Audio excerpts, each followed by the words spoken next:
जैसे ही नूर और आलियान का वलीमा होता है तो नूर का बाप एजाज अपने भाई असलम से कहता है, भाई साहब मैं आज नूर को अपनी तरफ लेकर जाना चाहता हूँ।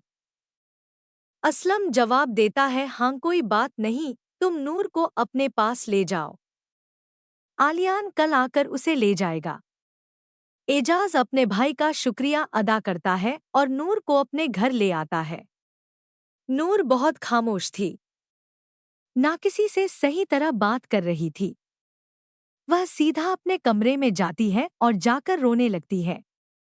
उसे बार बार आरिश का ख्याल आ रहा था कि कैसे आरिश उस पर जान छिड़कता था, कैसे वह उसे शादी के लिए तरस रहा था।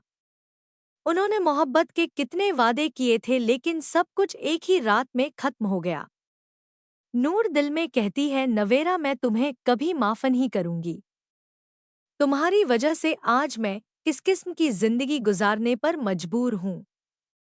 मैंने तो हमेशा आरिश का साथ सोचा था, लेकिन तुमने क्या किया? तुमने अपनी मोहब्बत को पाने के लिए मुझे एक अंधे कुएं में धकेल दिया, ऐसा कुआं जहां से निकलने का सवाल ही पैदा नहीं होता। नवेरा बाबा की इज्जत तुमने पामाल की, लेकिन भुगतना मुझे पड़ा है। अभी नूर यही सोच रही होती है कि जांच कमरे में आता है। वो नूर के पास बैठकर कहता है, नूर मुझे माफ कर दो। हमारी वजह से तुम्हें क्या कुछ सहना पड़ा है। नूर कहती है, नहीं बाबा, मुझे आपसे कोई शिकायत नहीं। यह मेरी किस्मत में लिखा था और यही होना था। एजाज अपनी बेटी को गले से लगाता है, माफी मांगता है और कहता है, नूर अगर नोवेरा यह सब ना करती तो आज तुम इतनी अजियत में ना होती। दूसरी तरफ आरिश वलीमे से वापसी पर गाड़ी में बैठा सिर्फ इसी बात में गुम था कि जिस लड़की को उसने हमेशा अपनी बीवी के रूप में देखा था, आज वह किसी और की दुल्हन बन चुकी थी। गुस्से और दुख की शिद्दत में वह गाड़ी तेज चलाने लगता है। इसे एहसास ही नहीं होता कि कब रफ्तार इतनी बढ़ गई कि गाड़ी जाकर एक ट्रक सेट करा जाती है और आरिश का एक्सीडेंट हो जाता है। करीब से गुजरने वाले लोग फौरन आरिश को अस्पताल ले जाते हैं।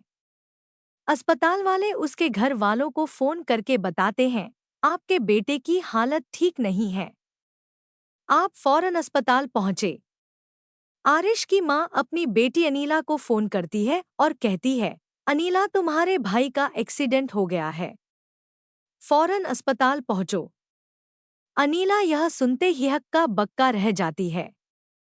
इसी वक्त असफद उसके पास आता है और पूछता है, अनीला क्या हुआ? तुम्हारी तबीयत ठीक है ना?